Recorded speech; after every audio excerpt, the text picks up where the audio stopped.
बहुत मुश्किल हो रहा था। तभी एंट्री हुई प्रधानमंत्री नरेंद्र मोदी की। जैसे 2020 के मैच में आखिरी ओवर में चौके छक्के मारे जाते हैं, वैसे ही प्रधानमंत्री नरेंद्र मोदी ने कई चुनावी सभाएं और रैलियां की। नतीजा ये हुआ कि आरजेडी के कब्जे वाले सीमांचल में बीजेपी ने शानदार जीत दर्ज की। 2020 में एनडीए को जीत दिलाने में Modi man of the match साबित हुए। उनके स्ट्राइक रेट ने नीतीश कुमार की सुस्त परफॉर्मेंस की भी भरपाई कर दी और ये सब प्रधानमंत्री ने कोविड-19 और बाढ़ जैसी चुनौतियों से भरी मुश्किल पिच पर करके दिखाया। सर्वोच्च प्राथमिकता है। प्रधानमंत्री मोदी ने 23 अक्टूबर से बिहार में चुनाव प्रचार की कमान संभाली। 12 दिन में पीएम ने 4 बार बिहार का दौरा किया और इस दौरान 12 चुनावी रैलियां की। कहा जाता है कि एनडीए की जीत के लिए मोदी का महाप्रचार काफी अहम रहा। लोक जनशक्ति पार्टी रामविलास के राष्ट्रीय अध्यक्ष केंद्रीय मंत्री चिराग पासवान एनडीए का सबसे युवा चेहरा है। अभिनेता से नेता बने चिराग पासवान 100% स्ट्राइक रेट के साथ बिहार में एनडीए की लौ को और ज्यादा रोशन कर रहे हैं। चिराग पासवान जिंदाबाद।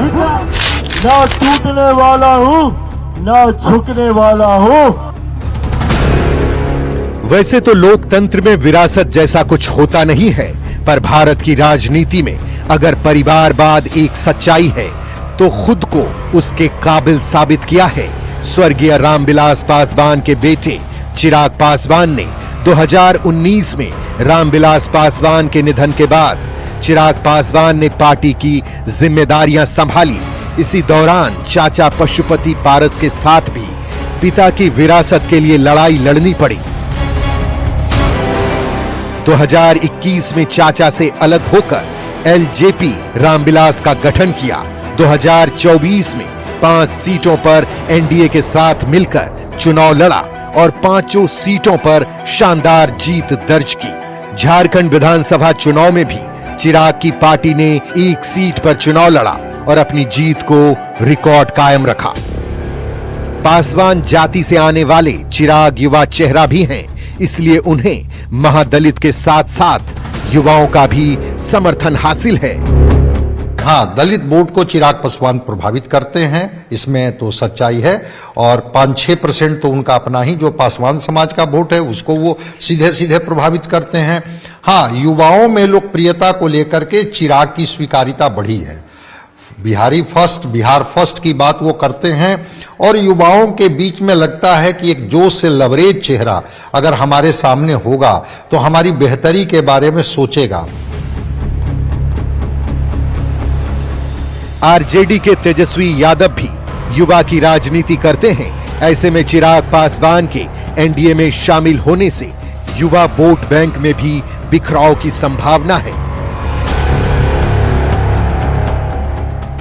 बिहार विधानसभा चुनाव 2025 के लिए एनडीए के चौथे खिलाड़ी हैं जीतन राम मांझी। महादलित समाज से आने वाले मांझी बिहार के साथ साथ पूरे देश में एक बड़ा दलित चेहरा बन चुके हैं। पहचान है। माननीय मुख्यमंत्री जीतन राम मांझी बिहार की राजनीति में 1980 से ही सक्रिय हैं, यानी 45 साल से वो बिहार की राजनीति में सक्रिय हैं। पर 9 मई 2014 को उनका नाम बिहार में चर्चा में आ गया, जब सीएम नीतीश ने इस्तीफा देकर मुख्यमंत्री की कमान मांझी को सौंप दी। हालांकि 9 महीने बाद ही उन्हें सीएम का पद छोड़ना पड़ा। उन्होंने सीएम पद के बाद जेडीयू से भी नाता तोड़ लिया और अपनी पार्टी हिंदुस्तानी आवाम मोर्चा का गठन किया। तब से वे अपनी ही पार्टी के बल पर राजनीति कर रहे हैं।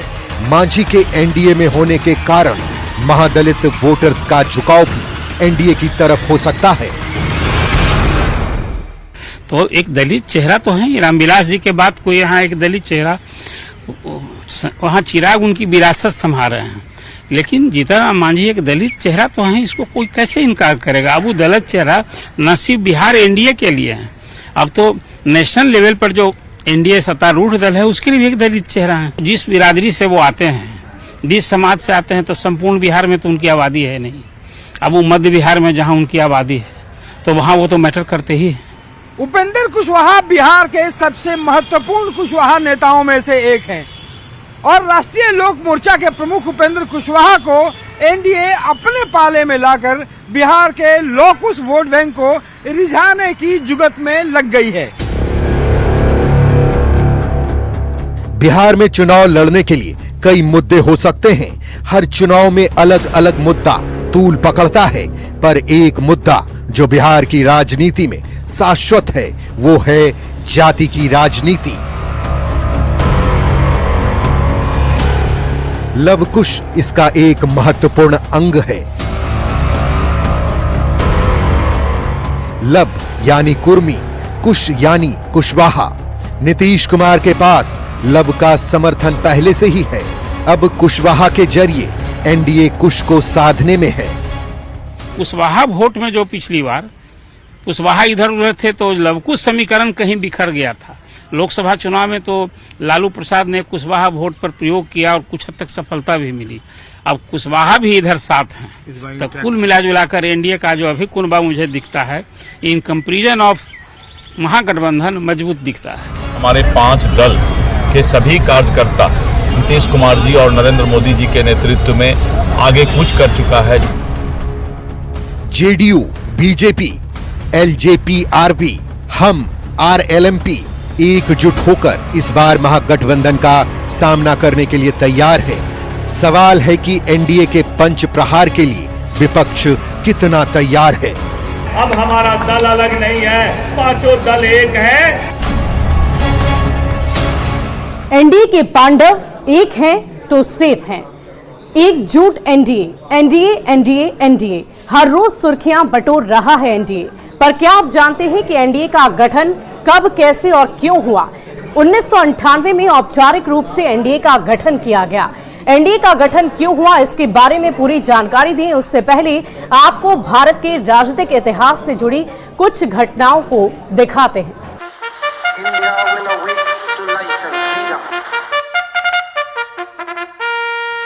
साल 1952।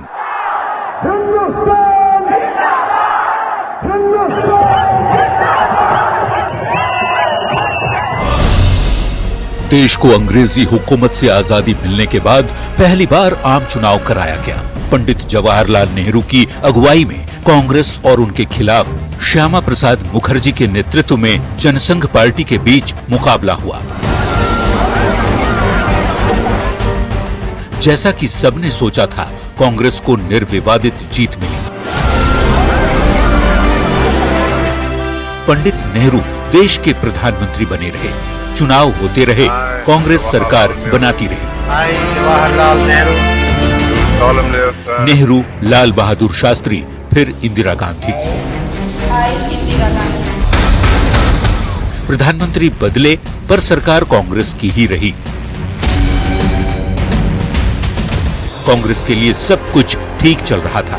ऐसा लगने लगा कि कांग्रेस को चुनौती देने की ताकत किसी पार्टी में है ही नहीं। कांग्रेस का कद इतना बड़ा था कि इमरजेंसी के बाद भी मोरारजी देसाई की सरकार बनी तो सही, पर 2 साल में ही ये सरकार गिर गई। अगले चुनाव में इंदिरा की वापसी हो गई। मोरारजी देसाई के कार्यकाल के 2 साल हटा दे तो 1989 तक कांग्रेस लगभग अपराजय रही, लेकिन धीरे धीरे लोगों में कांग्रेस को लेकर के आक्रोश भरने लगा।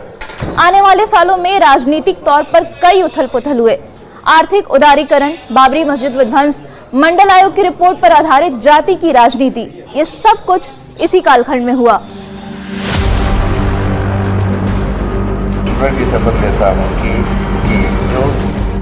तेजी से बदलती राजनीतिक घटनाओं का नतीजा ये हुआ कि 1989 से 1999 तक देश में 7 प्रधानमंत्री बदले गए। किसी की सरकार 2 साल चली, किसी की 1 साल, तो किसी की सरकार 1 महीने का कार्यकाल भी पूरा नहीं कर सकी। मई 1998, बीजेपी की अगुवाई में एनडीए यानी नेशनल डेमोक्रेटिक अलायंस का गठन हुआ। अटल बिहारी वाजपेयी और लाल कृष्ण आडवाणी ने मिलकर कांग्रेस के खिलाफ विपक्षी दलों को एकजुट कर एक नया मोर्चा तैयार किया। उस समय इस नए अलायंस में कई क्षेत्रीय पार्टियां शामिल हुईं। इसमें ममता बनर्जी की टीएमसी और जयललिता की अन्ना द्रमुक भी शामिल थी। अटल बिहारी वाजपेयी ने गैर कांग्रेसी पार्टियों के समर्थन से सरकार तो बना ली, लेकिन कुछ ही दिनों के बाद से एनडीए सरकार पर ग्रहण लग गया। जयललिता की अन्ना द्रमुक ने सरकार से अपना समर्थन वापस ले लिया।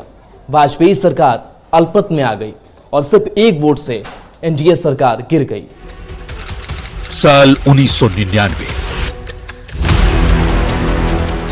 पहली बार एनडीए सरकार गिरने के बाद 1999 में फिर से आम चुनाव हुए। इस बार जयललिता की पार्टी एनडीए से दूर रही। नतीजे आए तो बीजेपी सबसे बड़ी पार्टी बनकर उभरी। बीजेपी अकेले 182 सीटों पर विजयी हुई। एनडीए को 299 सीटें मिली।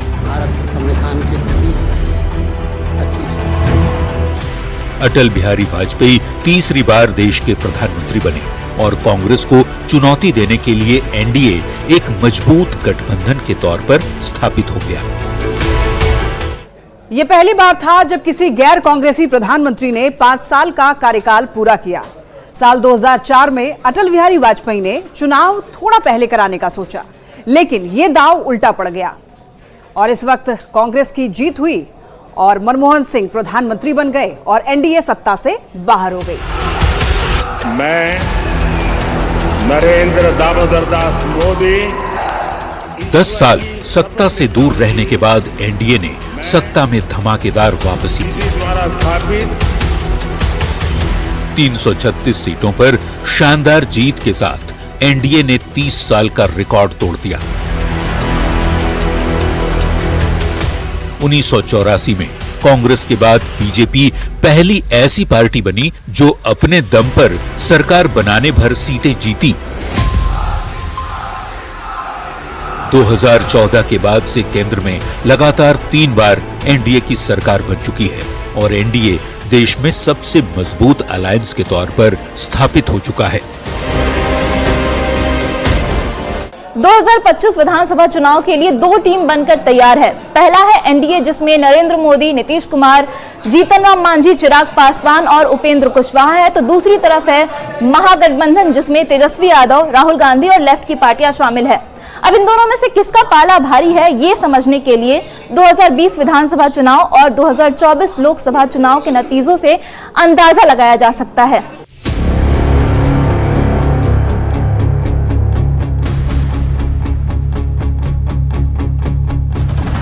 लोकसभा चुनाव 2024 में बिहार में एनडीए ने 40 में से 30 सीटों पर जीत हासिल की थी, जबकि इंडिया को 9 तो पप्पू यादव एक सीट से निर्दलीय चुनाव जीते।